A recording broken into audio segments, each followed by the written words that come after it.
Every year, Americans spend billions trying to lose weight. But walk into a park in China at sunrise, and you'll see something completely different. No one's gasping on a treadmill. No one's counting macros. They're just moving, slowly, quietly, deliberately.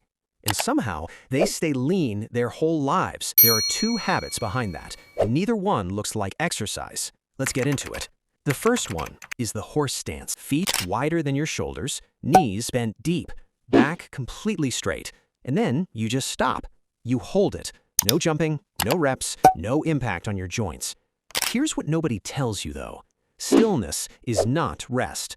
The moment you drop into that position, every deep muscle in your legs, your core, your lower back lights up at once.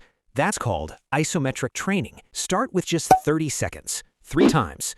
Next week, push it to 45. By week 3, you're holding 60 seconds for 4 sets. Now, the second habit. This one's going to sound almost too quiet to matter, and that's exactly why most people skip it.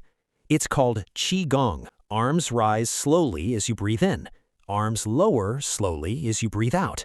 That's it. First week, 5 minutes every morning. Second week, 8 minutes. Third week, 10 minutes daily. And by then, most people notice their sleep improves, their cravings drop, and their stomach starts responding in ways that months of cardio never touched.